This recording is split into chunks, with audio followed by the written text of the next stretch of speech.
नमस्कार, राजस्थान संवाद में आपका स्वागत है। मैं हूं चेतना आपके साथ। राजधानी में कानून किस तरह से अपंग हो चुका है उसके ताजा हालात तो आप देख सकते हैं। राजस्थान में गैंगवार, हत्या, लूट, डकैती सारे अपराध अपने चरम पर पहुंच गए हैं। राजू ठेठ के हत्याकांड ने सबको हिलाकर रख दिया है। इस मामले में राजू ठेठ हत्याकांड के आरोपियों की गिरफ्तारी के बाद प्रशासन ने राहत की सांस ली। वहीं दूसरी ओर मांगों को लेकर आंदोलन कर रहे समर्थक की मांगों को लेकर धरना भी चल रहा था, जो दूसरे दौर की वार्ता के बाद मांगे मान लेने के बाद आंदोलन समाप्त कर दिया गया। शवों का पोस्टमार्टम भी किया जा रहा है और सीकर के बाजार भी खुल चुके हैं। सीकर शहर में 2 दिन पहले हुई गैंगस्टर राजू ठेठ की हत्या और कोचिंग में नागौर जिले के निवासी बेटी से मिलने आए परिजन ताराचंद की हत्या के बाद हत्यारों की गिरफ्तारी की मांग और मुआवजे की और मृतक के एक परिजन को सरकारी नौकरी की मांग को लेकर परिजन कल्याण अस्पताल की मोर्चरी के बाहर धरने पर बैठे थे। इन मांगों पर मृतकों के परिजनों और प्रशासन के बीच हुई वार्ता के दौरान सहमति भी बनी। इस सहमति के बाद परिजनों ने धरना समाप्त किया और दोनों मृतकों का पोस्टमार्टम करवाकर परिजनों द्वारा अंतिम संस्कार किया जाएगा। घटनाक्रम के अनुसार 3 दिसंबर को सुबह पीपराली रोड स्थित गैंगस्टर राजू ठेठ के घर के बाहर खड़े राजू ठेठ पर अपराधियों ने गोली मारकर उसकी हत्या कर दी। और इसी के साथ साथ सीसीटीवी फुटेज के अनुसार 5 आरोपियों ने राजू ठेठ के घर के बाहर आकर उससे बातचीत की और बातचीत के दौरान आरोपियों ने फायरिंग कर डाली। वहीं दूसरी तरफ किसान ताराचंद सीकर में स्थित हॉस्टल में रहकर कोचिंग कर रही, नीट की तैयारी कर रही अपनी बेटी से मिलने के लिए आए हुए थे। इसी दौरान आरोपियों ने ताराचंद से गाड़ी की चाबी मांगी। ताराचंद द्वारा गाड़ी की चाबी नहीं देने पर आरोपियों ने ताराचंद पर भी फायरिंग कर दी और उसकी कार लेकर मौके से फरार हो गए। इसी दौरान ताराचंद की भी मौत हो गई और भागते हुए आरोपियों ने वहीं स्थित निजी कोचिंग संस्थान के ड्राइवर पर भी फायरिंग कर डाली, जिससे वो भी घायल हो गया था, जिसका इलाज जयपुर में चल रहा है। गैंगस्टर राजू ठेठ की हत्या की सूचना पर राजू ठेठ और मृतक ताराचंद के परिजन मौके पर पहुंचे और सूचना पर उद्योग नगर थाना पुलिस और पुलिस अधीक्षक भी मौके पर पहुंचे। मृतकों के शव को कल्याण अस्पताल की मोर्चरी में रखवाया गया था और इस हत्या के बाद परिजनों ने आरोपियों की गिरफ्तारी की मांग करने सहित विभिन्न मांगों को लेकर कल्याण अस्पताल के मोर्चरी के बाहर धरना देना शुरू कर दिया था और अनिश्चितकाल के लिए सीकर बंद की भी घोषणा कर दी थी। उसके बाद मृतक राजू ठेठ के समर्थकों ने सीकर बंद भी करवा दिया था। इस दौरान नागौर सांसद हनुमान बेनीवाल, सीकर सांसद सुमेधानंद सरस्वती लाडनू, विधायक मुकेश भाकर, राजस्थान विश्वविद्यालय के अध्यक्ष निर्मल चौधरी, भाजपा जिला अध्यक्ष इंदिरा चौधरी सहित कई नेता और सैकड़ों की संख्या में समर्थक धरने पर बैठे रहे। पहले दौर की वार्ता के बाद सहमति नहीं बनी और नागौर सांसद हनुमान बेनीवाल और सीकर सांसद सुमेधानंद सरस्वती के नेतृत्व में मृतकों के परिजन धरना स्थल से उठकर कल्याण राजकीय कन्या महाविद्यालय के बाहर जाकर रास्ता जाम करने लगे। इसी दौरान पुलिस और उनके बीच झड़प भी हुई।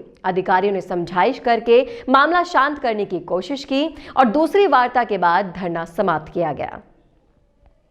इसी के साथ आपको बता दें कि इसकी जांच उच्च अधिकारियों से भी करवाने की मांग रखी गई है और मृतक ताराचंद की बेटी को मेडिकल में फ्री शिक्षा, मेडिकल का खर्चा सरकार द्वारा देने पर और 5 लाख रुपए की सरकारी सहायता देने सहित घायल ड्राइवर का इलाज फ्री और 50,000 की आर्थिक सहायता देने पर सहमति बनने के बाद धरना समाप्त किया गया। पुलिस द्वारा घटना के बाद तुरंत जिले सहित आसपास के जिलों में आरोपियों की गिरफ्तारी के लिए नाकेबंदी शुरू कर दी गई थी और 24 घंटे में नाकेबंदी के बाद 3 से 5 आरोपियों को गिरफ्तार भी कर लिया गया था। इस दौरान आरएलपी सुप्रीमो और नागौर सांसद हनुमान बेनीवाल ने कहा कि सभी मांगों पर सहमति बन गई है। प्रशासन ने मुलजिमों को पकड़ लिया है। आईजी की देखरेख में एसपी को निष्पक्ष जांच का जिम्मा भी सौंपा गया है। मृतक राजू ठेठ परिवार और गवाह की पूरी सुरक्षा दी जाएगी। जो भी इसमें परोक्ष और अपरोक्ष दोषी हैं उनको गिरफ्तार किया जाएगा। इस प्रकरण में ड्राइवर को 50,000 का मुआवजा और फ्री इलाज भी दिया जाएगा और मृतक ताराचंद की बेटी को सरकारी मेडिकल कॉलेज में फ्री शिक्षा का प्रावधान भी दिया जाएगा। साथ ही 5 लाख का मुआवजा भी मिलेगा। इस दौरान जिला कलेक्टर ने कहा कि प्रशासन और परिजनों के बीच सहमति बन गई है और मृतक राजू ठेठ के परिजनों को पूरी सुरक्षा दी जाएगी। साथ ही गवाहों की भी सुरक्षा की जिम्मेदारी उन्हीं की होगी। बाकी उनकी सभी मांगों को उन्होंने पूरा कर लिया है। देखिए, जो प्रमुख मांगे थी मुलजिमों की गिरफ्तारी के बाद 120 वीक के अंदर जो मुलजिम बढ़ रहे हैं, कुछ नेताओं के नाम आ रहे हैं जिनके वहां से मुलजिमों को संरक्षण दिया गया। वो सारी चीज हमारी खुल के बात होगी, ऊपर भी बात होगी हमारी। और आईजी एसपी खुद जांच करेंगे, आईजी की मॉनिटरिंग में एसपी खुद जांच करेंगे, उन सबको ले आएंगे। पूरा नेटवर्क जो नेक्सस है उसको खत्म करेंगे, दोबारा इन घटनाओं की पुनरावृत्ति नहीं हो। और बच्ची जो ताराचंद कड़वासरा की बच्ची है उसको पूरी शिक्षा राजस्थान की सरकार और मिलकर सारे लोग उसको मुफ्त शिक्षा सरकारी कॉलेज में उसका एडमिशन 5 लाख अलग से कंपनसेशन और व्यवस्था करेंगे ज़्यादा क्या बेस्ट सर और तीसरा चौथा जो भी हमारी डिमांड थी इसमें तो कंप्लीट कैलाश जो सैनिक की चोट लगी है उसको 50,000 रुपये और उसका पूरा इलाज ये सरकारी सहायता कॉलेज के अमाउंट और वो तो पूरा हो जाएगा ना फीस सारी फ्री है ना सरकार की तरफ से ठीक है हो गई करीब करीब जो मांगे थी दोनों परिवार और राजू के पूरे परिवार को सुरक्षा 1-4 की गार्ड दोनों जगह और हर गवाह को 2-2 गनर मिलेंगे जो गवाह है इसके अंदर फास्ट ट्रैक में जल्दी इसका डिस्पोजल कराएंगे उसको इस कड़ी को तोड़ेंगे दोबारा ऐसी घटनाएं नहीं हो इसके लिए सरकार सख्त एक्शन लेगी इस मामले में एक प्लान बना के और राष्ट्रीय लोकतांत्रिक पार्टी आगे भी प्रयास करेगी कि राजस्थान भय मुक्त अपराध मुक्त हो ऐसी घटनाएं दोबारा राजस्थान के अंदर नहीं हो जिससे किसी निर्दोष को इस तरह अपनी बच्ची से मिलना है और जान से हाथ धोना पड़े ये दुर्भाग्यपूर्ण घटना है पूरे देश ने इसकी निंदा करी और इसके अंदर यहाँ जो नौजवान लंबे समय संघर्ष करें और तमाम पार्टियों के नेतागण जो इस कार्यक्रम में आए मैं सबको धन्यवाद भी दूंगा कि इन्होंने अपना सब लोगों ने सर्व छोड़ के काम और यहाँ चुनाव भी थे सारा काम था छोड़ के तमाम पार्टियों के नेतागण यहाँ बैठे मैं सबको धन्यवाद देता हूँ और सर्व समाज को धन्यवाद देता हूँ कि इस आंदोलन में हमारे साथ रहे और सरकार को झुकाया। चौधरी ने राजेंद्र गुड्डा पे इल्जाम लगाया है कि उन्होंने उद्धव पार्टी में उनको संरक्षण दिए और वो दिए उसके बारे में क्या वो जांच कर रहे हैं देखिए कोई भी हो चाहिए अगर जांच में पाया गया तो जेल में जाएगा कितना ही बड़ा कोई हो मैं कह रहा हूँ जांच के अंदर अगर कोई भी आएगा कितना ही बड़ा आदमी हो। 2 दिन से राजू छेछ हत्या और कड़वासरा की हत्या के ऊपर जो एक गतिरोध चल रहा था प्रशासन और हमारे बीच में कई दौर की बातें चली उसमें आज सभी पार्टियों के लोग उपस्थित थे हनुमान बेनीवाल मुकेश जी हमारी पार्टी की ओर से हमारी जिला अध्यक्ष हरिराम जी सब लोग उपस्थित थे और सबके बीच में फिर ये सहमति बनी कि राजू छेठ के परिवार को सुरक्षा दी जाए गवाहों को सुरक्षा दी जाए और एसआईटी गठित करके आईजी और एसपी के नेतृत्व में जांच की जाएगी जो भी अपराधी हैं उनको पकड़ा जाएगा। कड़वासरा परिवार को उनकी हत्या हुई है उसके लिए ये तय हुआ है कि उनको सरकारी कंपनसेशन जो भी हैं और भी उसके अतिरिक्त भी मुआवजा देंगे और उनकी बेटी जो यहीं सीएलसी में पढ़ रही है उस बेटी ने 567 नंबर प्राप्त किए थे 563 तक के बच्चों के गवर्नमेंट कॉलेज में एडमिशन हो गए थे लेकिन उस बच्ची के पास पैसा नहीं था और वो दोबारा करना चाहती थी उसको कि मैं और पढ़ करके और इतने नंबर ले लूं कि सरकारी कॉलेज में बिना फीस के मुझे जगह मिल जाए परंतु बीच में ये दुर्घटना घटित हो गई। तो ये तय हुआ है कि सरकारी कॉलेज के अंदर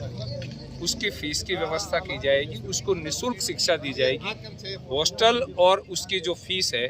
उसका प्रबंधन किया जाएगा उस बच्ची का कोई खर्चा नहीं होगा। और कैलाश सैनी जो सीएलसी के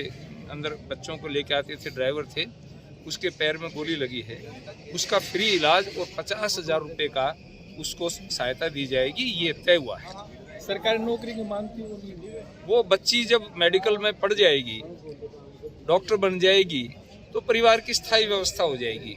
ये तय हुआ है कि भाई बच्ची को पढ़ाएंगे फ्री पढ़ाएंगे गवर्नमेंट कॉलेज में पढ़ाएंगे एडमिशन इस पर कर लिया जाएगा। एडमिशन बच्ची का स्वाभाविक हो चुका था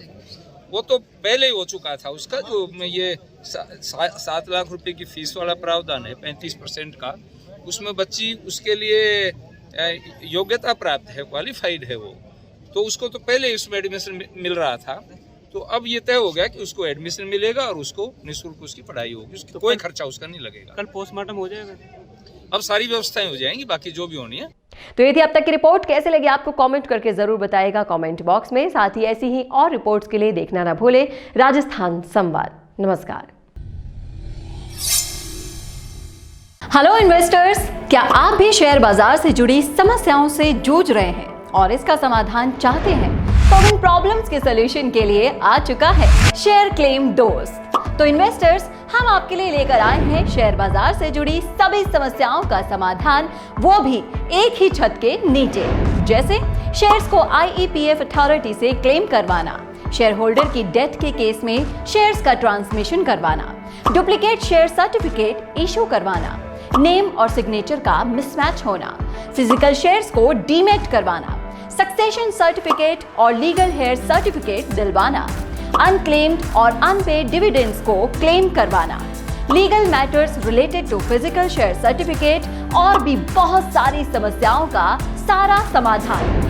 हमारे legal head advocate CK Lohia, जिनको कि इस क्षेत्र में 15 साल से ज्यादा का अनुभव है, आपकी सहायता के लिए हमेशा तैयार है। और इन सभी सॉल्यूशंस का पता है शेयर्स क्लेम दोस्त, room number 141, Jaipur stock exchange building, JLN मार्ग, नियर गौरव टावर सेंट्रल, मालवीय नगर, जयपुर 302017, या फिर कॉल कीजिए 9829505122 पर, या फिर लैंडलाइन नंबर नोट कीजिए 0141-355-3429, या फिर आप मेल कर सकते हैं shareclaimdost@gmail.com पर।